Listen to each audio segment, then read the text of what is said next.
First one for the doctor. Well, I'm not comfortable with it. Who's Doctor? DR. Doctor. Oh, Dylan Raiola. sorry. Yeah, that's a new one for all of us. So. I don't By think the end of the season, he'll be looking like a surgeon. Sure. Okay. All right. Calm it down. 45, 40, 35, 30. He's gonna go. It's time people feel us. Big Red Junkies. Day by day, he gets better and better. He gets better and better. Team is KPB.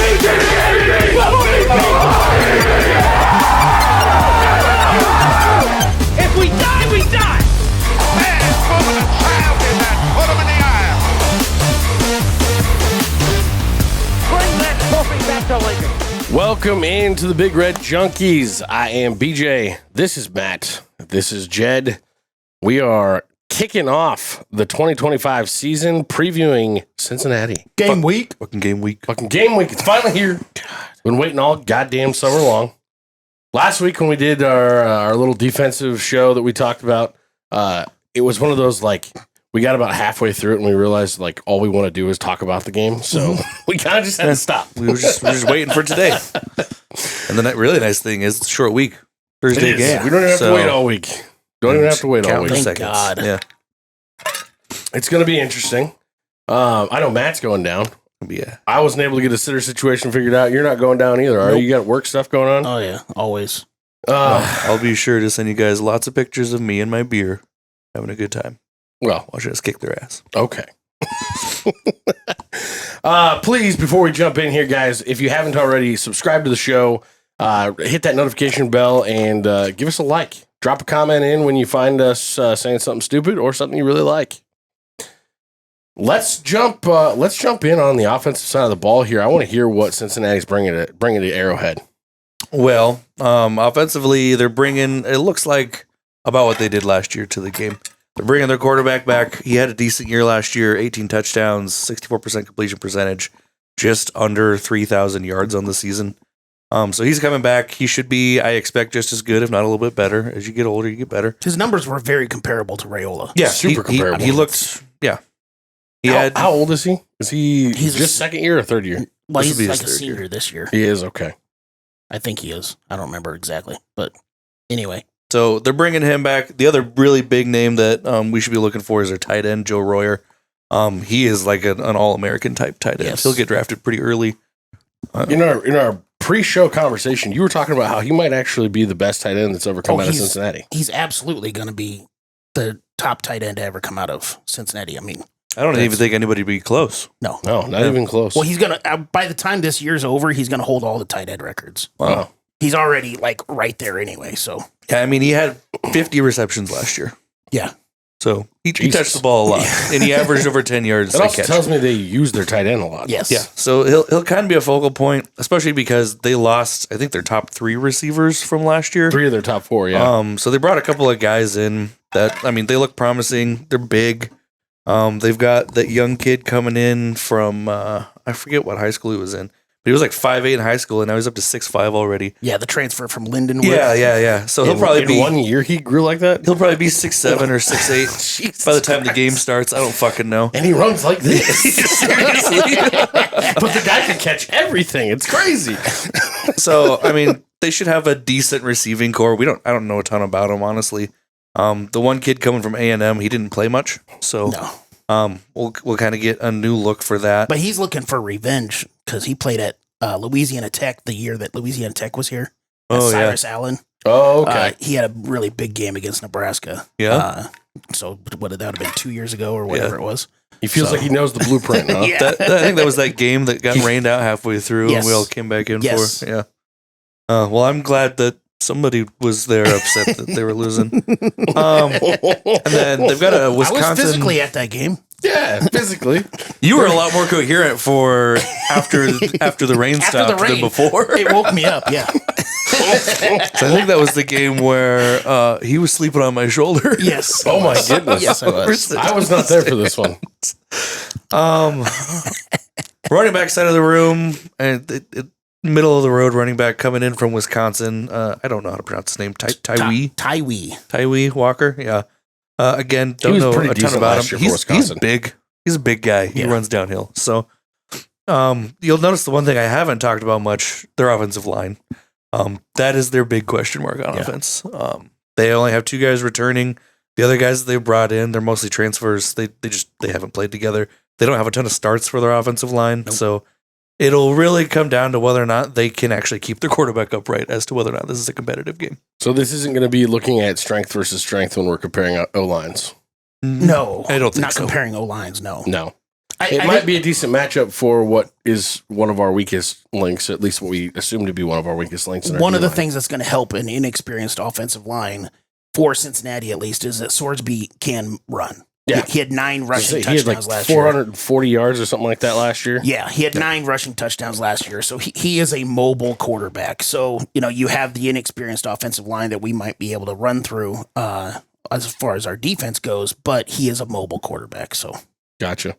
I got to say, I didn't see anything that jumped out on a page outside of their tight end as super scary for our defense. I think our defense should have a pretty good opening day on Thursday. Man, you talked about stats, like passing stats being super similar to Raiola. Talk about size being super similar too. 6'3", 235. He's a big dude for a quarterback. Yeah. That's he's 2 inches shorter, but that's very Heinrich Harburg-esque when he gets running downhill. Mm-hmm. Yeah. That's gonna be a different challenge. It's a nice thing that we've got a nice rotation of linebackers to help with that. And also, again, back to their offensive line, it helps having an experienced quarterback like that to be able to not just have the mobility that he has, but the brain that he has to be able to. And he seems to make smart plays. Yes. He only threw 7 picks last year. Yeah. So that's a pretty good touchdown to interception ratio. Yep. I dig that. So they look like they'll be solid on offense, but there's nothing outside of their tight end that is super flashy either. So tight end and Sorsby, those are going to kind of be our 2 focal points on the offensive side. Yeah. What about the D, Jed? Defensively, it's the big guy up the middle, the Godfather, Dante Corleone. He was, kind of encompassing for the Cincinnati program in general. Bruce Feldman has that freaks list that he puts out every year, the 100 freaks of college football every year. And Nebraska didn't have one guy on the list. Cincinnati had 3. Jesus. One of them was that wide receiver from Lindenwood. You can hear him growing. Yeah. Yeah. Just added another inch. 2 of them were on defense. One of them's that Dante Corleone. He's 6'1", 335. He's one of the best defensive tackles in the country. Talk about another probable 1st or 2nd round draft pick. He bench presses 485 and squats 615. It sounded like, was he hurt the majority of last year? Is that what I got? So he had the same thing that Javin Wright has been dealing with the blood clots. That's not good. He dealt with a lot of that last year, so he was held back a lot for the first couple of games last year. But he still came out from that and just destroyed Malls. Yeah. It's a good thing we've got 3 giants in the middle to help deal with that. Yes, exactly. Their other guy that was on the freak list was their linebacker, Jake Golday, who he didn't play much in the last 3 games last year, but he still was the 2nd highest rated linebacker in the entire Big 12, according to Pro Football Focus. He's another 6'4.5", 240 pounds. He ran a 4.24 shuttle, which would have been number 1 at the combine, and he runs 22 miles an hour at 6'4", 240. It's like, that's a lot of mass moving really fast. That's a big boy. As far as the secondary goes, it's gonna be pretty rebuilt. They have three safeties that left for the draft last year, and their top 2 cornerbacks are transfers. So, you kind of brought up a little bit before the show started about them running a lot of zone, more than likely, with how they haven't been practicing very well, according to their coach. A lot of new guys in the back of that defense as well, kind of like up front on their offense. And who knows if they're actually practicing that way? That's all in the media bullshit. Yeah. You see that all the time from coaches. It's fun to hear as Nebraska fans, but at the same time, you kind of just got to go, how much? Read between the lines a little bit. But he did look pissed in his pressers. Yeah, he didn't look good. He didn't look happy. The comment that I thought was interesting that aligned with both is in the fact that he mentioned apparently in a presser that I didn't catch last week. But then Rhule brought it up again that it sounds like they're going to have to run a lot of zone coverage to try and match up with our wide receivers. Yeah. That tells me 2 things. A, they like the look of our wide receivers or don't like it in their case. But that B, also that Dylan Raiola should be able to eat. Mm-hmm. the thing that teams figured out post Illinois last year was playing man against Raiola was how to keep him down. That's an exciting thing, I think, for an offense that's already going to be taking a giant step forward. And Raiola, who probably did the majority of his brain work on man-to-man coverage, I would guess. Oh, gosh. Yeah, I'm sure he spent a ton of time on that. So I would imagine he's going to be a bit more well-rounded going into his second season for sure. All reports out of camp are that they are very much about, hey, you get into that 2.5 second range, you get your spot, you find your spot, and you get that thing out. That's going to be a very different look than about half of what we saw last year. That's going to be an exciting thing. And I wonder, do you think that has anything to do with the fact that their D-line sounds like they're going to be a little bit of a problem for us? Well, I mean, we're really going to know what our offensive line is right away with this game. Sometimes It's a good test. Yeah. For the unit that we've been talking nonstop about all offseason being a strong unit for our team this year. They need to be strong out the gate for this game. Yeah. Anything else fun on the defensive side? Not no. Corleone, and then who was the other guy you said to really watch out for? Golday. Yeah. Jake Golday, their linebacker. Second leading tackler on the team last year. Yeah. There is one other thing I did want to mention, just jumping back to the offense really quick. They were pretty good at moving the ball last year. They averaged over 400 yards on the ground, or not on the ground, but overall in each game last year. They sucked at scoring when they got in the red zone. So they're like us. So they're a lot like us. But also, our defense was really good at getting those stops after giving up a bunch of yards. So we could see a lot of similarities to last year, or we could see a completely different team from both sides of the ball. They were also a lot like us. They were 1-5 in one-score games. Yeah. So, when it comes to a close game, they're screwed. Just like we have been for a long time. Yeah. They are not afraid to go out and get a big win, too. Like last year, for instance, they beat Arizona State, who was on that crazy run. So yeah. They beat them early in the season, though. Because they still beat them. They went over in their last 5 down the Their record doesn't stretch. show that they don't hang with big teams. Yeah. So they expect this to be a game. Yeah. I'm in a different mindset on expecting it to be a game, but we're going to get there as we get to our predictions. It's something to me to look at the tone, the mood, the attitude that you got from. I just watched a few just offside presser type things. They don't do giant press conferences like we do at Nebraska. Shocker. But they got 6 minutes from the coach, I think yesterday or the day before. Corleone was a guy that talked, and there doesn't seem to be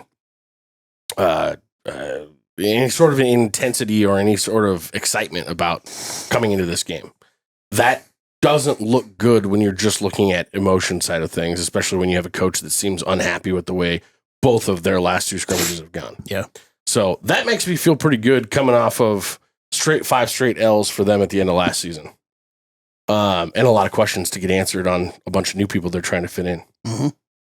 Want to jump into the questions? Well, before that, I got to get into my fun stat. Oh, you got fun stat. We got to do our fun. We got to do our fun stuff technically an first. away game. I forgot this is technically an away game. If you haven't been here before, especially for any away games, Jed tends to come up with some of the most interesting, unique things you probably won't hear on a regular broadcast about the game. Well, just real quickly, I also like to just mention some of the alumni of the teams, the university that we're playing. Well, obviously, you've got some guys, important ones out there. There are. The naked cowboy that dances at Times Square. No, I also don't know. The guy with that wears the underwear and that plays the guitar. I think you spent a lot more time in New York than I have. Anyway, he went to Cincinnati. That's People good. know who the fuck the naked cowboy is. You're an idiot. If you know who he is, go ahead and give us a comment. naked Cincinnati cowboy. Here we go. The guy that designed the Golden Gate Bridge went to Cincinnati. Okay. The inventor of the Easy Bake Oven went to Cincinnati. Oh wow, Getting him higher up on my list. Little Debbie herself. Some sports figures. Chris Collinsworth. Obviously, we all know who he is. Really? Yes. Household name right there. Sauce Gardner, one of the best defensive backs in the league. Household Terrifying. kitchen name right there. Some baseball players, Sandy Koufax from the Dodgers. Kevin Youkilis, we know him. Oh yeah, He went to Cincinnati. Basketball hell player, of a third baseman. Oscar Robertson, one of the greats, went to Cincinnati. Okay. And two more football people. Urban Meyer went to Cincinnati, and Jason Kelsey went to Cincinnati. Wow, Jason Kelsey went to Cincinnati. That's cool. crazy. That's crazy. But as I far mean, as that really rounds out the whole list that's there. it. Then okay. The weird thing though is, so Cincinnati plays in a stadium that is the 5th oldest stadium in the entire country. It's old as fuck. It's crazy looking too. It is called James Gamble Nippert Memorial Stadium. It is named after James Gamble Nippert, I was gonna guess that, but thanks for letting me try. who played for Cincinnati in the 1923 season. Well, during the final game of the 1923 season, Nippert sustained a spike wound injury Yeah, killed him. where he died a month later of blood poisoning due to being infected by chicken shit that was left on the field after a pregame chicken race. This is a fun fact. It's so wild. Like what are the freaking odds? Well, have you seen Spikes from back then? Well, I'm sure. They Yeah. actually a lot of walk chicken around with shit. razor blades. But the fact that they had a pregame chicken race that left chicken shit on there just happens to spike a guy and ends up killing him. I mean, I'm impressed that they figured out that that's what caused it in 1923. Yeah. modern Like, medicine, that's man. pretty crazy. So Nippert's grandfather, James Gamble of Procter & Gamble, so he's kind of a big deal. Yeah, kind of a big deal. He's the one that donated the rest of the money to build a new locker room and medical facility to help the players. Wonder if he built them their own chicken coop too. I was going to say, did they keep chickens off the field after that? Do you I know? would Jesus. certainly hope so. damn. But damn. What a way to go, though. That's fucking, that's insane. You know, and I got to be honest, I didn't expect this show going that way either. Chicken shit death. That's death by chicken shit. That's all I'll think about now when I think of Cincinnati. R.I.P. I'm sure it's still too early, but you know we're you know we feel for him there. I mean, it's been over 100 years. Yeah. Also, as far as the entire athletic department for Cincinnati, they have 6 national titles in their history. 2 of them are back-to-back basketball titles. The other 4 are dance team national titles.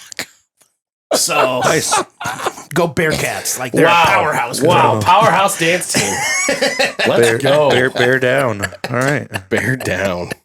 Also, I did catch 1 or 2 Cincinnati podcasts. They are out there. Yep. Oh, nice. Go check them out. They were Same one of guys, them, one or of them they was have actually really multiple? good. No, one of them was actually multiple. One of them was actually really good, but they kept calling it Nippert. I'm like, you're really missing the boat here. Like, if our stadium was named Nippert, it would absolutely be the Nip. And Yeah. when we sold it out, we'd nip out. We'd nip out. Yeah, we're nipped out. Come on, like, how did they not? Like, I don't know. Maybe somebody's tried it at one point. Still They too told soon no. for them, is what I'm hearing. I guess so. They have to honor the name. Gotta honor the nip. Yeah. Oh man. Jesus. Well, there's your fun fact, folks. Chicken shit death. Welcome to the show, lot of- by the yeah, way. a lot Yes. of fun facts for all you Cincinnati fans out there. Welcome to what we do here. Yeah. Learn something about yourselves. All Let's right, get into do the some questions. If you haven't been here before, we are some degenerates when it comes down to the gambling side of things. So much to the point that things. we actually like to make up our own lines, our own prop bets for the game. Typically, we'll have anywhere between 8 and 10, somewhere in that range. What do we got today? I think I got 8. Nice. And just don't bet with BJ because he is far and away your worst prop. Yeah, bet. if you're taking what I take, you're probably going to win all the money. The opposite of what you take. Yeah. It's a new season, man. I'm rolling it this year. Sure. That's what you say every year. Dylan Raiola passing yards. Let's see if he gets to 300. 299 and a half. Ooh. His career high is 297. The last 300-yard passing game for Nebraska was 354 against Purdue in 2022. We did that 3 times that year, and they were all losses. The last 300-plus game in a win was 2021 versus Fordham for Nebraska. So does Dylan get to 300? I'm going to ask this question real quick before I answer, because I'm going to answer first. Do you have a rushing total also as a question? I do not have a Cool. rushing yards total. Because I'm going to go ahead and break this down. I Nebraska do have a couple of rushing questions, but they're not about That's yards. fair. That's fair. Nebraska is going over 500 yards in this game, total offense. Dylan Raiola ekes past 300. I think like the 312, 315, 320 range. Okay. Going over. First one for the doctor. Well, I'm not comfortable with Doctor, it. who's? Doctor. Doctor. Oh, Dylan Raiola. sorry. Yeah, that's a new one for all of us. So. I don't By think the it's end of gonna the stick. season, He'll be looking like a surgeon. Sure. Okay. All right. Calm it down. Jesus Christ. What the hell is in here?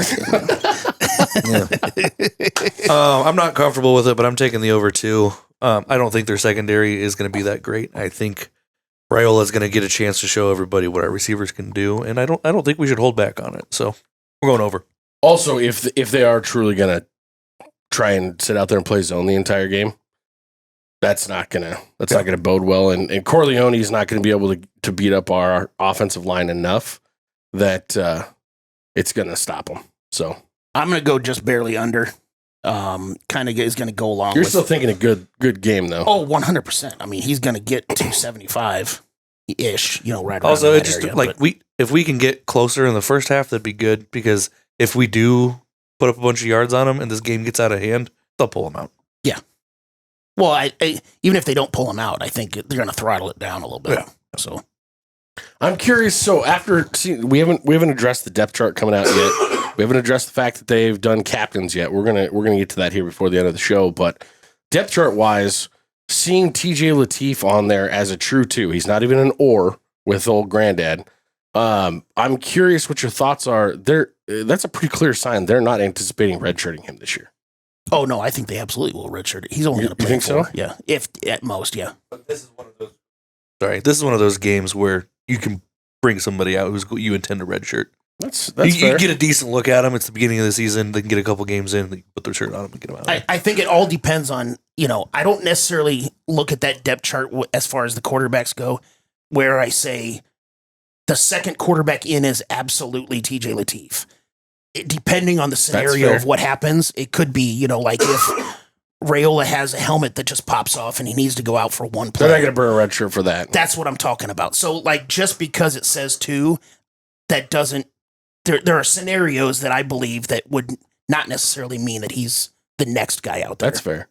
The only reason I ask about that is because when you look at the talent that we have coming in, then the next 2 cycles, because we've got Raiola's younger brother who's starting to turn it on hardcore, and he's a little bit different style player than he is.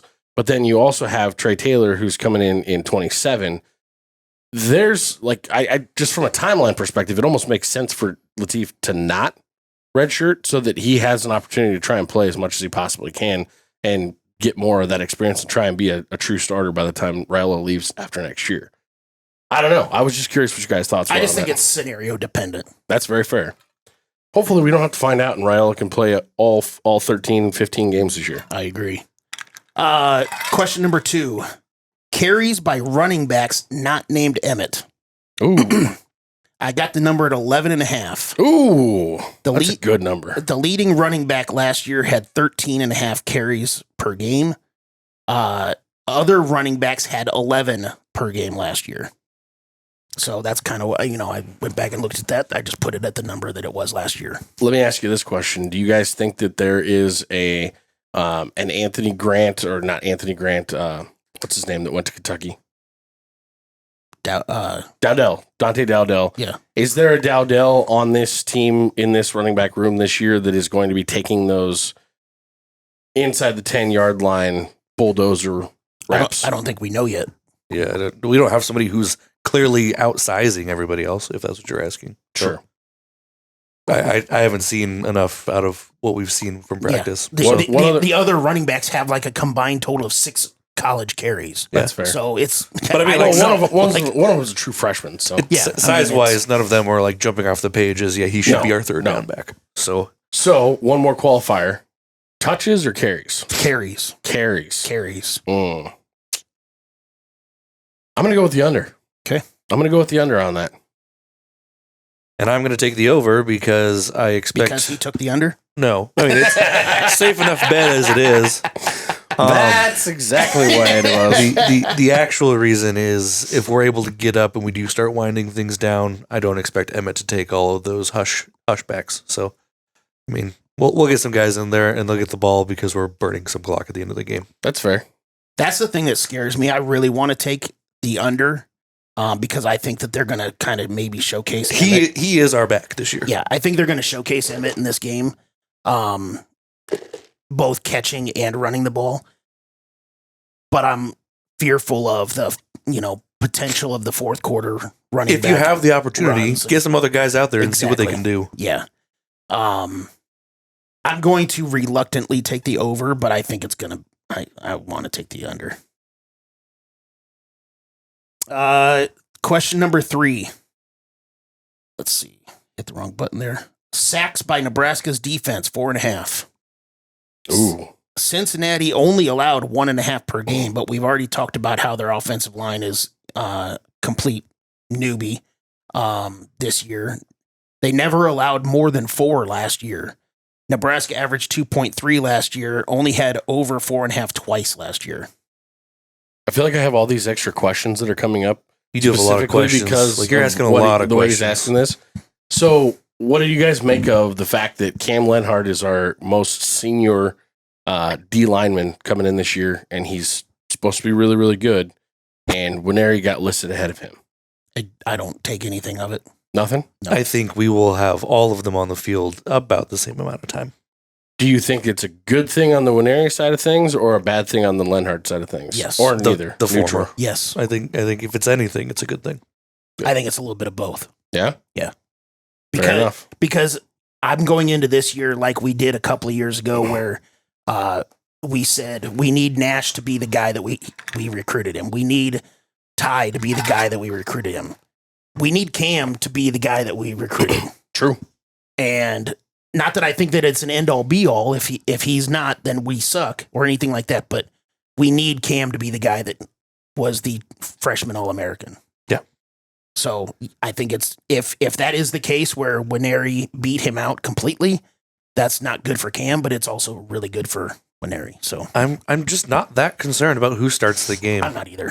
because whoever's playing well, that's who's going to stay in the game, Because honestly, when I saw and they're all going to get their breaks. because I was looking at Winery more as a future guy than a this year guy. Not that I didn't think he'd get on the field, but still, seeing him above Cam just tells me, oh, we have another body. Yeah, and he's doing good. Cool. Yeah. I dig it. Did you You answer said the that number. question? You said the number at 4. No, I was waiting for you guys to finish answering mine. You're good. 4.5. 4.5. 4.5 sacks. Before he answers, just so I can get mine in there first, I'm taking the under. Okay.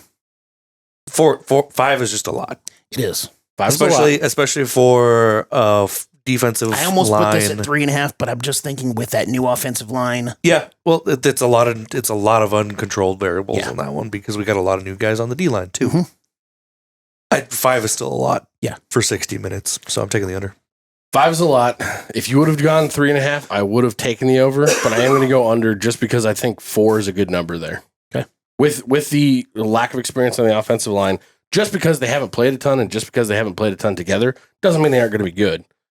There's a lot riding on this season for Satterfield and his whole staff. So I think that they've probably got some good stuff put together, but I do think we're going to get 4. I'm also going to take the under, not just because of the offensive line stuff, and the newbies that we have on our defensive line, but Sorsby's a mobile quarterback, so he might be able to get out of some. Going to be able to get out. Yeah. Nebraska takeaways, 1.5. Cincinnati and Nebraska both averaged 1.5 giveaways or takeaways, depending on the team that you're looking at. And Sorsby had 7 interceptions last year. With the way that they've been talking about our intensity on defense and our aggressiveness on defense, I'm taking the over. And I don't know if any of them are going to be interceptions. But I'm okay with that. I could see a fumble or 2 in this game for sure. Also, first game of the season, you're going to see more mistakes. True So story. I think that plays towards that too. There's also going to be a serious home field advantage from a noise perspective in this. And It's going to be unfortunate that it's their home game. I haven't been to Arrowhead. It's going to be a home field advantage for the road team. Yeah, seriously. I haven't been to Arrowhead, but when you look at like the loudest stadiums in the NFL and stuff like that, there's a way that stadium is built that lets them get loud as shit. Mm-hmm. I think that's going to play really well for us. It's because it's just a big, ugly bowl. There might be a mistake or 2 thrown where we pick an easy one. And so I'm going to go over for this. I think 1.5 is a good number on that. I can totally see a tip pass turning into an interception type. Oh, thing. that too. Especially when you got a 6'7", 265 guy coming off the edge like lightning. I hate having a second consecutive question with us all having the same picks. But I guess I mean, you're a little rusty too. It's the first game of the season. You guys know you're not going to have me losing a ton if we were picking it all I know. the same, right? That's kind of why I don't want to take the over. That's also why I gave this pick and the last pick first, because I kind of knew where you were going. I wanted to get in ahead of time. Question number 5. Who will have more rushing touchdowns, Nebraska or Cincinnati? Oh, I guess Cincinnati. I guess you could also numbers? say a tie. You got some numbers for us? Nebraska had 22 last year, and they allowed 8. Cincinnati had 19 last year and allowed 15. That new running back from Wisconsin, he had 10 last year at Wisconsin, and Sorsby had 9. He had a very different offensive line You're at right. Wisconsin than You're right. here. I think all those numbers point towards Nebraska, so I'm just taking Nebraska. So there's a third option, obviously, for a push, but I'm just saying. Yeah, I'll take Nebraska straight up. Okay. I'm going to take Cincinnati because push. I do think that there is a lot of short game that's going to be worked more in the red zone this year from the passing perspective, and maybe double running backs out of the back catching one. It's kind of why I had this question. Like, we could still score a lot, but it might be some passing touchdowns. Yeah, but if I you do don't think expect Cincinnati to get a rushing touchdown, bodes well in your favor. I get it. See, I think that if Cincinnati is going to score, it's going to be on a rushing touchdown by a quarterback scramble. My type thing is, situation. they suck in the red zone. Well, there's At least that. they did last year. And So did we. To be fair, I'm just saying. Fair. All fair. I don't have any other explanation other than that's how I feel about it. I'm taking Cincinnati. I like it when BJ just goes on feeling and not on statistics. Also, one of the other things for Cincinnati, their other running back, Pryor, I think is his name. Yeah. He had like 3 or 4 rushing touchdowns of 40 plus yards last year. Oh. So, he's at least a home run threat. Fuck it, because you guys pick Cincinnati. I'll take the push. Just go for a third option there. 2-2 or 1-1? Or none and none. Yes. Yes. Those are the options. These are all the options. Maybe even 3-3, guys. This way If somebody our gets defense points on this gives one. up 3 rushing touchdowns, I'm going to be pretty unhappy. That's Yeah, going to be a bad sign for the rest of the year. When we only allowed 8 all of last year. Yeah. This question number 6 kind of goes along with why I took the under on the passing yards by Raiola. Longest play from scrimmage for Nebraska, 39.5 yards. Cincinnati allowed 11 40-plus yard plays last year. Nebraska only had 5 last year. I'm going over. I think it will be over by maybe 20 yards. There's going to be a statement made early in this game about the fact that we can air it out this year.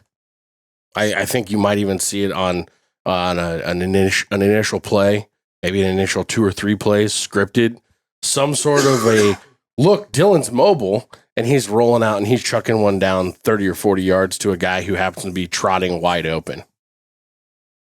I think it's definitely possible. I also don't think that's really our MO. So I'm going to take the under on this one. I'm taking the under as well. Again, I kind of tipped off my pick with the under 300 yards with Raiola. That's why I'm taking the under on this one. Now, look, can I absolutely see it happening? 100%. But it's not really what we go for. Yeah. So. Question 7. Total punt return yards by Nebraska, 25.5. I put 25 because Nebraska 25.5 on total punt return yards. Nebraska had 25 versus UTEP last year, which was the most since 70 yards versus Indiana in 2022. Cincinnati allowed only 9.5 per game last year. Just for reference, year 1 under Eckler at Tennessee averaged 23.5 per game in year 1 under Eckler. So game 1, do we get more than we had all of last year in a game? here's my question. Do you think I already know where Matt's going. anybody's going to be scared in a first game of Ja'Cory Barney catching punts? I mean, why would they? Because they haven't seen him do it. No, so, they haven't. That's what I'm asking. They've seen how electric he is playing. Yeah. So that's why I'm asking. Like, do you think now that it's like, oh no, they put this guy back here who's calling himself out is going to lead the country in fucking punt return yards? We'll find We're out just in the not going first to kick to quarter. him. We'll find out in the first quarter. Yeah. Oh, you think they're not going to kick to somebody? firmly disagree with Yeah. you on that. Yeah. All right. I don't think Nebraska has shown anybody that we have that kind of skill. No. I think for Matt's answer, I will say it's going over. Well, Matt's taking the That's under great. here. Yeah, I'm taking the under, and I'll tell you why. Prove it. prove it. Not even that. It all comes down to scheme, so it doesn't even matter who we put back there. And I don't think you're going to change the scheme enough. What are you talking about? The scheme is completely different. The scheme is to be aggressive in punt return. Yeah, we wanted to be aggressive in punt returns last year, and we did Yeah, but we jack had- diddly shit. Ed Foley running the show. I don't care. Fair enough. I guess. Prove it. It's All right. just not going to happen. Prove It's not it. going to fucking happen. I've got them punting like 5 times in this game, so You only need an average of I'm 5. hoping math takes over, so I'm going to take the over. It's got to Fuck 'em. fall forward a couple times. My last question is field goals made by Nebraska, 1.5. Nebraska made 13 last year. 9 of those 13 were in the last 6 games. Wow. Well, to stay with what I've been doing, to ask you guys a question, how frequently do you think we're going to get stopped when we're inside the 40? Because from the sounds of it coming out of practice, it's still a question if we can kick past 40. Yeah. I don't know. I need to see a game of them on Yeah, the field that's before fair. I can make any sort of educated guess like that. These are understandable questions, but they're almost impossible to answer right now. Well, you know I like impossible That's fine. questions. I'm going to go under on this, mostly because I think that our offense is going to be running like a well-oiled machine, and we might only attempt one in the game. 1.5 made. Yeah, I think I'm going to take the over. I think we'll kick a couple in this game. Yeah, I'm going to take the over as well. No real, Yeah, again, BG took the under, so I guess- feel pretty safe with the over. When I start off 8-0 this week, you guys are going to be like, what the? Are you doing a different show after this? Or is that what you're going to start 8? No, he's the one that edits it. So. I'm redoing them. There's voiceovers now done. Yeah. Jed, I don't care what your notes say. Prove it. I'm going to erase all my dumb questions and just, no, whatever Matt said. Didn't Matt go at like a 70% clip last year or something like that? It was in the 60s, yeah. Yeah. Fuck you. You're not doing it again. Whatever. it reflected it in the opposite of what my actual picks were during the Facts. Yeah, that's true. I was impressively bad at handicapping last that's year. all- Was that the last That's question? All right. Nebraska and Cincinnati are going to kick off at Arrowhead Stadium at 8 p.m. Central Time. Could you imagine watching this up in Cincinnati on East Coast? They got to stay up till 9 o'clock to start the game. It's okay. It'll be over by 10:30. I'm liking that. I'm liking this confidence coming from Jed's side over I here. wasn't actually serious, but It's gonna be fucking beautiful for Mr. Matthew to be sitting down there at the game. Game time's supposed to be 70 degrees. It's supposed to be nice and still, no rain. It's gonna be awesome. Currently, the spread for the Nebraska game is Nebraska favored by 6.5 with a total over under of 54.5. It opened at -7 for Nebraska and 51.5 for the over under. Where are you guys at on the spread? I don't think it's a bad line. I think Nebraska is able to cover it. It's probably about a 10-point game for me. yeah, that's pretty much where I'm at. That's where you're at? Yeah. And the over-under, I think, is also pretty accurate. I could see it going a bit under What was the over under again? I'm sorry. I missed- 55. Yeah, 55. If we're going to get to 55, Cincinnati has to hold up their end, and I just Yeah. don't know if they do. I would so take the under on I'll that go total. under there for me. I agree with you both that getting past 7 is going to be a doable thing for Nebraska. I actually think Nebraska is going to score somewhere in the neighborhood of like 42-ish in this game, 42, 45, depending on the number of field goals that I guess I have mathematically stuck myself with. But It's just one. You get one. But I do think Cincinnati might score like 17, and that's going to get me to the over on that as well. So, Yeah, I think it's going to be a 2-score game, but not more than 14. really, Yeah. See, I feel like it's going to be more of a blowout. I do. I don't know would just why. be shocked. This has a turn the page feeling for true confidence in what we have moving forward this season. And it's going to be, I think performance-wise, real nice. it can be that, but I don't think Cincinnati's a walkover. No. That's my thing. Like, I think we can perform in the aspect of a turn-the-page type of situation, but I just don't think Kansas City, that's where we're playing. I think it's going to be a good game. Terrible. Yeah. So, yeah. I hope it's not. I hope you go down there and it's a shit game because we just blow their doors off and it's over. I'm not going to be upset about that. I'm going to have such a terrible I'm going to be pretty upset having to walk around in Kansas City with a heart on, but other than that, like, I don't just wear some tight jeans. You'll be fine. Good shit. Drop your comments drop a comment in the comments. Let us know what you think the score is going to be, final score. And if you have any other crazy predictions about Dylan Raiola going nuts or anybody else, let us know. We appreciate you guys. And this may be the most unbelievable night in Cornhusker football history.